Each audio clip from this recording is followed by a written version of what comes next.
The first day at a new school is never easy. But for 17-year-old Aria Morales, it was more than just hard, it was a war zone in disguise. She stepped through the gates of Jefferson High School wearing her black hoodie, jeans, and the quiet confidence of someone who had learned to survive storms. Her eyes, sharp and calculating, scanned the crowded hallway. She didn't speak much. Didn't need to.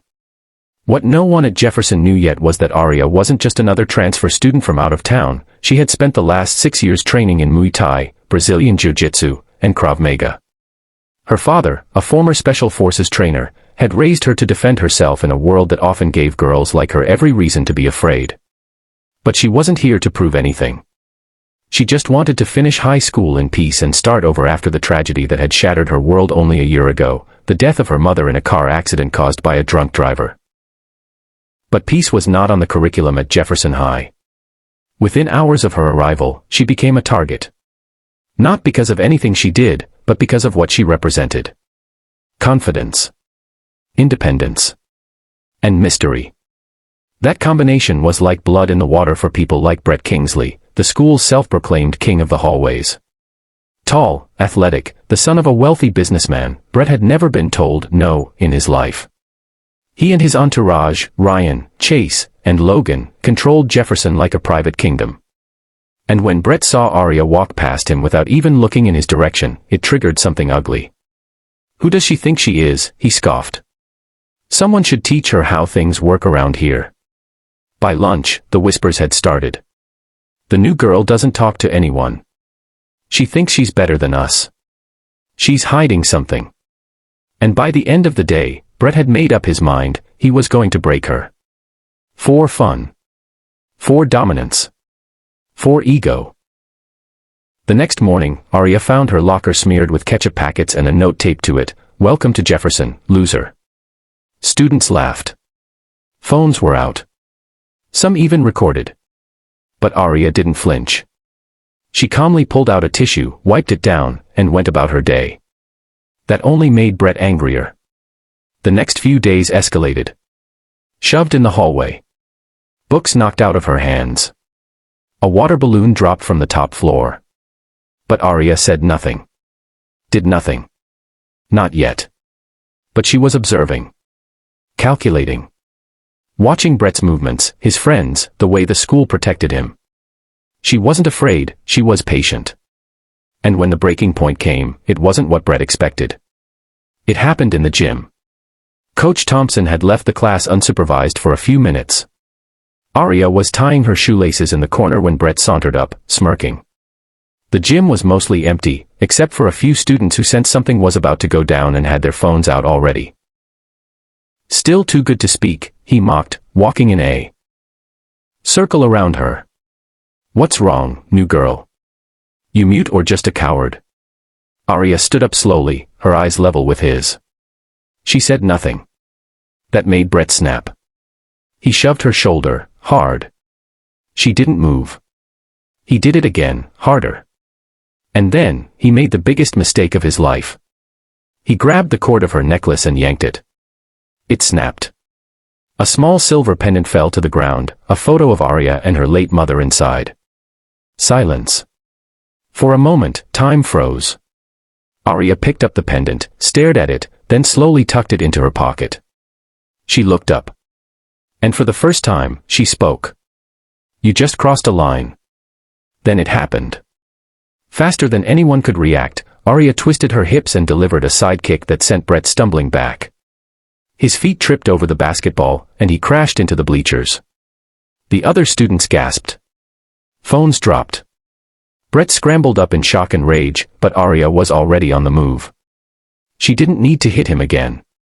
She didn't want to. But when he charged at her, fists flying, he left her no choice. She blocked his punch, trapped his wrist, and flipped him over her shoulder in a perfect judo throw. Brett landed flat on his back, gasping for air. His friends ran forward, but Aria turned, fists raised, feet grounded. They stopped cold. "No one else needs to get hurt," she said, calm as ever. "But I won't be your victim." The gym teacher ran in, stunned. Students started cheering. Some even clapped. Brett lay on the floor, holding his ribs, humiliated. And in that single moment, Aria wasn't just the new girl anymore. She was a force to be reckoned with. But the story was just beginning. Because Brett wasn't done yet. And neither was she. Word of Aria's takedown spread through Jefferson High like wildfire. Within hours, the clip had gone viral on TikTok, Instagram, even made its way to local news. Girl takes down bully in epic gym fight. She was a hero to some, a threat to others. But most of all, she was finally seen. Principal Myers called her into the office. Brett's father, furious and embarrassed, demanded she be expelled. But when school security footage clearly showed Brett as the aggressor, and Aria defending herself, the principal had no choice but to suspend Brett for 2 weeks instead. That only made things worse. When Brett returned, the quiet rage in his eyes was darker than ever. He had lost face, power, and control. And now, he wanted revenge. But Aria wasn't afraid. She had learned from her father that bullies often use intimidation because it's all they have. And when you take that away, they're just insecure boys trying to mask fear. Still, Aria knew Brett wouldn't stop until he tried something again, and this time, it wouldn't be in public. So, she prepared. Every day after school, she trained harder. Not just physically, but mentally. She replayed every possible situation in her mind. She visualized not just surviving, but walking away victorious. Then one Friday evening, it happened. Aria stayed late to finish a science project in the lab. When she walked out to the parking lot, it was empty. Or so she thought. 3 figures stepped out from behind the gym, Brett, Ryan, and Logan. No cameras. No teachers. Just them. And her. Thought you were tough. Brett sneered. Let's see how tough you are now. Aria stood still. Come. I don't want to fight you, she said quietly. But I will. Ryan lunged first, he never even touched her. She pivoted, elbowed him in the gut, and swept his legs in one smooth motion. He went down groaning. Logan backed up. Brett, furious, charged. This time, Aria didn't wait.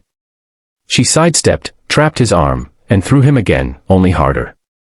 He hit the pavement with a pained yell. When he tried to get up, she stood over him. I'm done hiding, she said. I came here for peace. You chose war. Brett looked up, beaten and shaking.